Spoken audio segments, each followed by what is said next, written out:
বিচাৰ হোৱাৰ ক্ষেত্ৰত মোক কোনো সহায় নকৰিলে। এতিয়া আপুনি কৈছে চাৰিজন আৰ্থিক মূলত আছে, মই ভালৰ বাবে বেয়া চিন্তা কৰিব নোৱাৰো। কালি মই আপোনাক আপোনাক পাঁচটা বস্তা কৰিব, পাঁচটা বস্তা হলে তোমালোকে জনাব বিচাৰো এটা সুস্থ হব লাগে। এই সময়টো ক'ত কটালা দাম মাল আইনা ঘৰ হাতত দুজন কৰিলা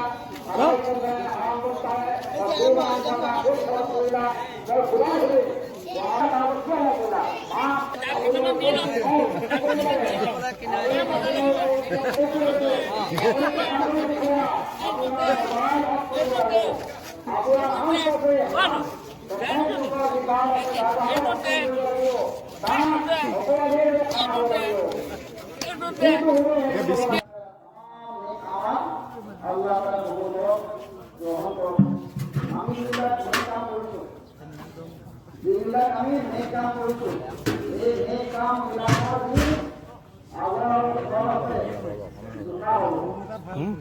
কালি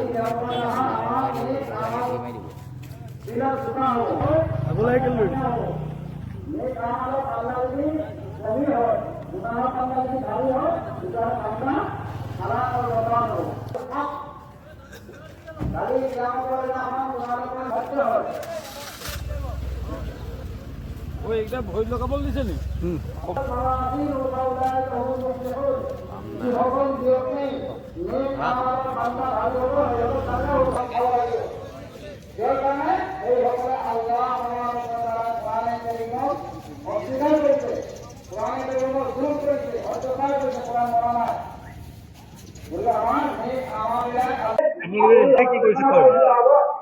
অন্য কথা নাই।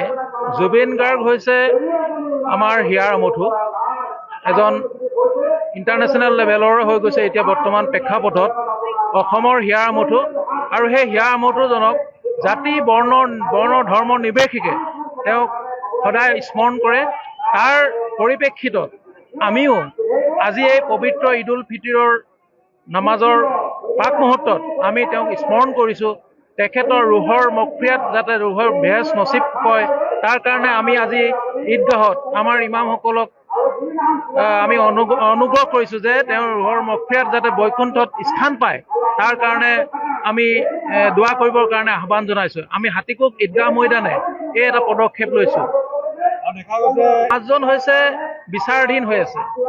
যেতিয়া বিচাৰাধীন হৈ আছে আৰু সকলোৰে সন্দেহৰ আঙুলি তেওঁলোকৰ ওপৰতে টুৱাই আছে, গতিকে আমিও সেই দিশেৰে ভাবিছোঁ যে তেওঁলোকৰ এটা ভুল পদক্ষেপৰ বাবে আজি আমাৰ এই প্ৰাণৰ শিল্পীজনে অকালতে প্ৰাণ বিসৰ্জন দিবলগীয়া হ'ল। আমি তাৰে অন্তৰালত এনেকুৱা পদক্ষেপ গ্ৰহণ কৰিবলগীয়া সিদ্ধান্ত গ্ৰহণ কৰিবলগীয়া বাধ্য হৈছোঁ। আজি পবিত্ৰ ঈদ উল ফিতৰৰ যি নামাজৰ ৰাইজ হাতীকুক ৰাইজ একত্ৰিত হৈছে আৰু ইয়াত আজি আমাৰ অসমৰ যিহেতু ভাৰতৰ যি আমাৰ জুবিন গাৰ্গ তেওঁ অকাল মৃত্যু হ'ল আৰু তাৰ কাৰণে আজি আমাৰ ইয়াত ঈদৰ নামাজত বহুত চবেই দুখ প্ৰকাশ কৰিছে। আৰু আমি আজি এই নামাজতে তেখেতৰ আত্মা শান্তিৰ বাবে ইমাম চাবে আৰু সকলো ৰাইজে দোৱা কৰিব, দোৱাৰ এটা প্ৰস্তাৱ ৰখা হৈছে। আৰু আমি এইটোৱে কওঁ যে যিজনে তেওঁক হত্যা কৰিলে, যিকেইজনে হত্যা কৰিলে তেখেতলোকক আল্লাহ পাকে উচিত বিচাৰ কৰক আৰু তেওঁৰ পৰিয়ালে সেই বিচাৰ পাওক বুলি আৰু অসমৰ ৰাইজে বিচাৰ পাওক বুলি আমি এই উদ্দেশ্যে আজি নামাজৰ দোৱাত সামিল হ'ম।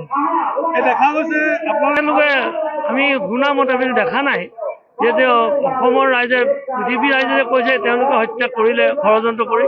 তেওঁলোক আমি ঘৃণাৰ যিহেতু চেণ্ডেলৰ তলত চব ঘৃণাৰ পাত্ৰই থাকে, বেয়া জেগাত চেণ্ডেল পিন্ধিয়ে যায়। গতিকে আমি তেনেকুৱা এটা বেয়া ব্যক্তি ভৰিৰ ওপৰত গাৰ ওপৰত আমি যোৱাটো ভাল ভাবিছোঁ।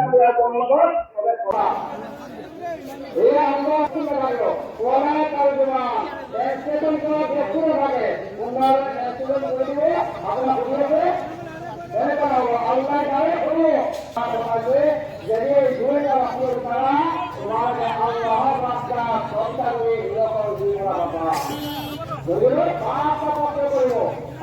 উদ্ধাৰ কৰা